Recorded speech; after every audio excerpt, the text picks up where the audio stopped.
ये महाराष्ट्र में कानून कायदा बचा ही कहाँ है। इस तरह की घटना, रेप का, हम पहले इसका कंडेम करते हैं, बहुत ही निंदनीय घटना है।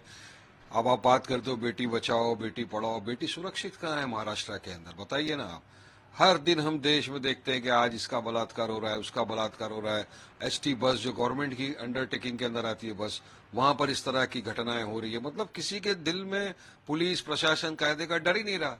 तो पुलिस जब तक स्ट्रिक्ट नहीं होगी तो इस तरह की घटना तो होती जाएगी ना। और महाराष्ट्र सरकार क्या कर रही है, लाडली बहना आपने योजना तो बना दिया, उसमें काफी लाखों बहना को आपने निकाल दिया, एक लाडली बेटी की रक्षा तो आप कर नहीं सके। हाँ, बस के अंदर एक मासूम बच्ची के साथ इस तरह का बलात्कार होना, ये बहुत ही शर्मनाक है। तो हम तो चाहेंगे कि जो भी हो उसके खिलाफ सख्त से सख्त कार्रवाई की जाए, उसको फौरन अरेस्ट करके उसका केस फास्ट ट्रैक कोर्ट में चलाया जाए, बड़ा प्रोसिक्यूटर करके उसको तुरंत सजा दी जाए, और उसको तो कड़क सजा मिलनी ही चाहिए, तब जाकर ये रुकेगा। हम तो निर्भया के टाइम से देखते आ रहे हैं ना सब क्या हो रहा है देश के अंदर। तो जब तक ऐसे दरिंदों को प्रॉपर रीत से कानूनी सख्त सजा नहीं मिलेगी, तब तक हमारे देश में, महाराष्ट्र राज्य में इस तरह की घटना तो होती रहेगी। मगर सरकार को चाहिए कि उचित कदम उठा के जो भी है उसके खिलाफ, और फौरन इंस्टेंट जस्टिस होना चाहिए इसमें, कानूनी तौर से इमीडिएट उसका केस चला के इमीडिएट उसको सजा मिलनी चाहिए, ताकि आगे से इस तरह की जो घटनाएं रुके। वरना हमारे सब तो जुमले ही रह गए ना, आपके सब तो बेटी बचाओ बेटी पढ़ाओ, लाडली बहना की योजना आप डाल रहे हो, पर यहाँ बेटियां सुरक्षित ही नहीं है। तो ये बहुत गंभीर विषय है, इसमें सरकार को कैबिनेट मीटिंग लो आप, लेकिन उसके अंदर फौरन रिच से आपको स्ट्रिक्ट आदेश देने चाहिए और स्ट्रिक्ट एक्शन लेना चाहिए, तब जाके लगेगा कि हाँ कुछ महाराष्ट्र के अंदर हो रहा है। वरना तो बस आपसी लड़ाई चल रही है। कोई बोलता है टांगा पलट दूंगा, 22 में मेरे से लड़े थे तो मैंने क्या करके दिखा दिया था, अब फिर कुछ होगा तो जिसको मैसेज देना था उसको मैंने भेज दिया। अब टांगा भी पलट सकता है, घोड़ा गाड़ी पलटने का टाइम आ गया है, सब कुछ हो रहा है महाराष्ट्र के अंदर। मगर इस दरमियान के अंदर नुकसान तो एक आम नागरिक का हो रहा है महाराष्ट्र में सर। कोल्ड वॉर भी चल रहा है, देवेंद्र फडणवीस और एकनाथ शिंदे की सामने आई है। हाल ही में एकनाथ शिंदे ने ये भी बयान दिया था कि मुझे हल्के में मत लेना। ये इन सबको कैसे देखते हैं? बिल्कुल, कोल्ड वॉर तो बहुत ही हाई डिग्री का चल रहा है, सब देख रहे हैं। वही तो मैं बताया कि कभी वो बोलते कि देखो 2022 में मेरे साथ किसी ने कुछ किया था तो मैंने तख्ता पलटी कर दिया, अभी भी मुझे हल्के में अगर लेंगे तो मैं टांगा पलट दूंगा।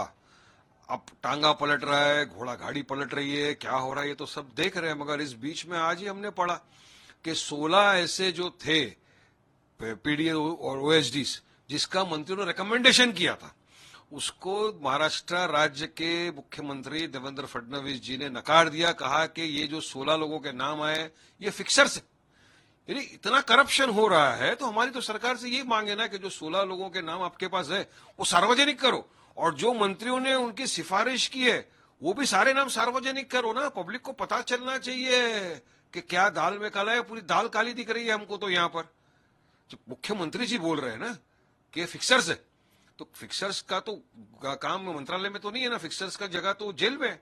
कौन है ये फिक्सर्स, क्या करते हैं काम, और कौन से मंत्री है जो इनको प्रमो कर बात कर रहे हैं कि भाई इनको जॉब पे लगाओ या इनको काम पे लगाओ। सबको लाना चाहिए सामने, सबका नाम आना चाहिए पब्लिक के सामने। आज सामना न्यूज़पेपर में मुख्यमंत्री की तारीफ हुई है, और ठीक नीलम गोरे ने कुछ दिन पहले जो है उद्धव ठाकरे पर आरोप लगाए थे, जिसके बाद बीजेपी ने भी जो है बीजेपी की तरफ से भी नीलम गोरे की बात का जो है खंडन किया गया था और उनकी आलोचना की गई थी। लेकिन उप मुख्यमंत्री एकनाथ शिंदे ने उनकी बात पे अड़े रहे। उन्होंने नीलम गोरे की बात को सही बताया। अब देखिए, कहीं पे मोहब्बत कहीं पे लड़ाई, क्या हो रहा है सब समझ में आ रहा है हमको। कौन किस पे आरोप लगा रहा है, कौन प्रति आरोप कर रहा है, कौन मर्सिडीज की बात कर रहा है, कौन उसको बोलता है कि नहीं इतने सालों से हमने बनाया तो इतनी मर्सिडीज हमको मिलना चाहिए। उस पर महाराष्ट्र के मुख्यमंत्री ने भी कहा है। तो ये जो सारी चीजें जो है ना, ये पब्लिक सब समझ रही है, और सही वक्त पे पब्लिक चुनाव में अपना बैलेट के जरिए, अपने वोट के जरिए सरकार को बिल्कुल जवाब देगी इस बार। तो कौन कितने पानी में है ये जनता अब समझ में आ गया है जनता को। एक आखिरी सवाल। हाल ही में इंडिया पाकिस्तान मैच के दौरान एक शख्स ने जो है पाकिस्तान जिंदाबाद के नारे लगाए थे, जिसके बाद उसके घर पे जो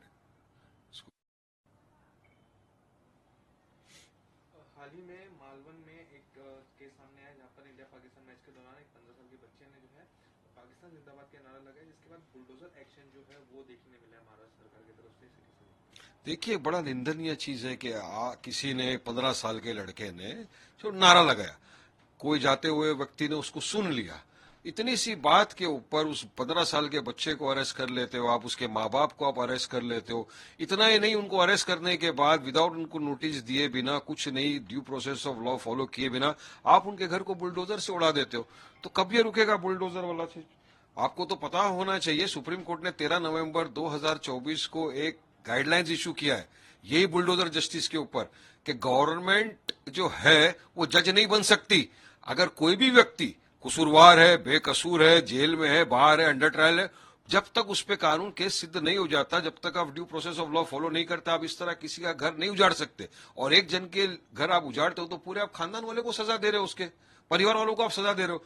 तो ये बिल्कुल असंवैधानिक है। सुप्रीम कोर्ट ने यहां तक कहा कि कोई भी कर्मचारी गवर्नमेंट का इस तरह की अगर हरकत करता है तो उसके खिलाफ कंटेम्प्ट ऑफ कोर्ट का भी मामला होना चाहिए। अब यह बीजेपी के मंत्री तालियां बजा रहे, अरे ये कर दिया, वो कर दिया। अरे तुम सुप्रीम कोर्ट का भी नहीं मानोगे, संविधान को नहीं मानोगे, कायदे कानून का पालन नहीं करोगे, तो डेमोक्रेसी की आप धज्जियां उड़ा रहे हो रोज। तो हम तो चाहेंगे कि महाराष्ट्र की सरकार जो इस तरह एक्शन ले उन लोगों के ऊपर, उन कर्मचारियों के ऊपर जिन्होंने जाकर बुलडोजर से उनके घरों को तोड़ दिया, उखाड़ दिया without following due process of law. वरना हम हमारे देश को किस दिशा में ले जाएंगे? जिसकी जो मर्जी में आएगा वो चलेगा, बस इसके ऊपर गुना सिद्ध हुआ नहीं हुआ, खाली सुना अफवाह है नहीं है, जाके उखाड़ दो, उसके घर को तोड़ दो। तो ये तो संविधान नहीं है ना। संविधान तो सिखाता है ना, संविधान में रूल ऑफ लॉ है। आप इस तरह की हरकतें कर रहे हो, आप मतलब कायदा कानून कुछ नहीं रहा आपकी नजर में। बस आपको लगा क्या इसने बोला भाई किसी ने कुछ भी कर दिया, कितना भी गलती किया, गुनाह किया, आप उसको सजा दे दो, फांसी की सजा दे दो, जो है दो, लेकिन ड्यू प्रोसेस ऑफ लॉ तो फॉलो करो, कायदे कानून का तो पालन करो, उसका तो सम्मान करो। तो हम तो चाहेंगे कि जिस किसी ने भी किया है वहां पर बुलडोजर चलाने का, उसके खिलाफ कंटेम्प्ट ऑफ सुप्रीम कोर्ट के ऑर्डर के तहत केस चलना चाहिए।